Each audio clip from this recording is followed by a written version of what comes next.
విశాఖలో సంచలనం క్రియేట్ చేసిన బెంగాల్ విద్యార్థిని రీతూ సాహు కేసులో మరో ట్విస్ట్ చోటు చేసుకుంది. ఈ కేసును సీబీఐకి అప్పగించాలని సుప్రీంకోర్టు ఆదేశించింది.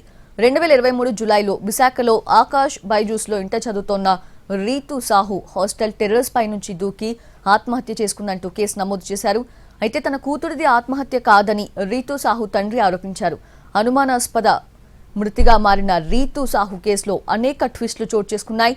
సరైన న్యాయం దక్కకపోవడంతో మృతురాలి తండ్రి సుప్రీంకోర్టును ఆశ్రయించారు.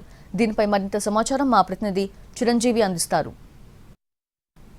పోలీస్ స్టేషన్ లిమిట్స్ లో 2023 జూలైలో జరిగినటువంటి ఒక అనుమానాస్పదమైనటువంటి వివాదాస్పదమైనటువంటి ఒక ఇంటర్మీడియట్ స్టూడెంట్ మృతి కేసుని ప్రస్తుతం అప్పుడు సంచలనంగా మారింది.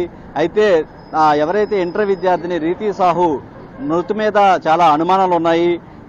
తమ కూతురు ఆత్మహత్య చేసుకోలేదు, ఇది ఖచ్చితంగా హత్య అని చెప్పేసి అప్పట్లో ఆరోపణలు చేయడం ఈ కేసుకు సంబంధించి పెద్ద ఎత్తున కూడా చాలా చర్చగా మారింది. ప్రస్తుతం అయితే ఈ కేసుని సిబిఐకు అప్పగించాలని చెప్పేసి సుప్రీంకోర్టు కూడా ఆదేశాలు ఇవ్వడంతో ఈ కేసు మళ్ళీ రీఓపెన్ చేసే అవకాశం కనిపిస్తుంది.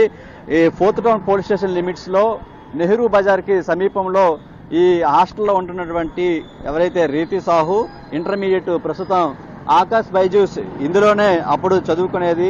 అయితే ఇక్కడ బోధిస్తున్నటువంటి స్టాఫ్ వాళ్ళ యొక్క ఒత్తిడి అవ్వచ్చు, ఇంకా వేరే కారణాలు కూడా మెన్షన్ చేస్తూ రీతూ సాహు తండ్రి వాళ్ళు ఆరోపణలు చేయడం జరిగింది. అయితే ఈ కేసుకు సంబంధించి అప్పట్లో విశాఖ పోలీసులు విచారణ సరిగ్గా చేయలేదని చెప్పి ఎవరైతే రీతూ సాహు తండ్రి స్వయంగా పశ్చిమ బెంగాల్ సీఎం మమతా బెనర్జీని కలిసి ఈ కేసుకు సంబంధించి ఏపీ పోలీసుల మీద తమకు నమ్మకం లేదని చెప్పేసి స్వయంగా ఏపీ పోలీసుల దగ్గర నుంచి అప్పుడు ప్రత్యేకంగా విచారణ జరిపించారు. ఈ కేసులో బాధ్యులను చేస్తూ అప్పుడు ఫోర్త్ టౌన్ పోలీసులకు సంబంధించినటువంటి సిఐని కూడా సస్పెండ్ చేయడం జరిగింది.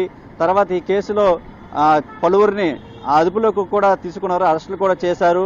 ఆ తర్వాత ఈ కేసుకు సంబంధించి ఇంకా పూర్తి స్థాయిలో తమకు న్యాయం జరగలేదు, తమ కూతురి మృతి వెనక ఎవరున్నారో ఏం జరిగిందో అనేది ఇంకా ఒక కొలిక్కి రావడం లేదు. అప్పట్లో ప్రస్తుతం విశాఖ పోలీస్ కమిషనర్ అయినటువంటి శంకర్ప్రతాప్ బాగ్చి అతన్ని ప్రత్యేక అధికారిగా అప్పుడు ఈ కేసుకు సంబంధించి విచారణ చేయమని చెప్పి పంపించడం జరిగింది. ఆ తర్వాత కేసు దర్యాప్తులో భాగంగా విచారణ కొనసాగుతున్నప్పటికీ ఈ కేసు అయితే ఒక కొలిక్కి రాకపోవడంతో తాజాగా సుప్రీంకోర్టును కూడా ఆశ్రయించడం జరిగింది బాధితురాలి తండ్రి.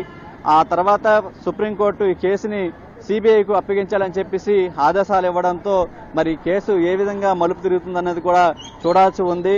అప్పట్లో సంచలనంగా మారింది హాస్టల్ పై నుండి దూకి చనిపోయిందని చెప్పి ఒక సీసీటీవీ ఫుటేజ్ ని కూడా హాస్టల్ యాజమాన్యం బయటపెట్టింది. కానీ అందులో కిందకు దూకినటువంటి సమయం వేరే, తర్వాత ఆమె మేడపైకి వెళ్తున్నటువంటి సమయం వేరే, వీటన్నిటిలో కూడా మార్పు ఉండడంతో దీని మీద పలు అనుమానాలు అయితే వ్యక్తమయ్యాయి.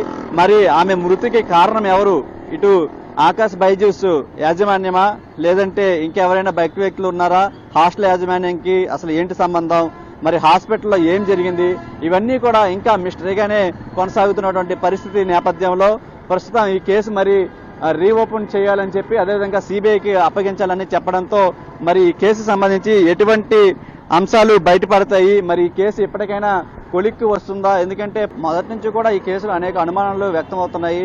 పోలీసుల దగ్గర నుంచి కూడా న్యాయం జరగలేదని చెప్పేసి మృతురాలి తండ్రి కూడా అటు సుప్రీంకోర్టుని ఆశ్రయించి తర్వాత ఈ కేసు సిబిఐకి అప్పగించమని చెప్పడంతో ప్రస్తుతం ఈ కేసు అయితే సిబిఐకి హ్యాండ్ ఓవర్ చేసుకున్నట్లు మనకు తెలుస్తుంది. మరి దీని మీద విశాఖ పోలీసులు ఏ విధంగా స్పందిస్తారు, ఈ కేసుకు సంబంధించి ఏ విధంగా సహకరిస్తారు అనేది కూడా చూడాల్సి ఉంది.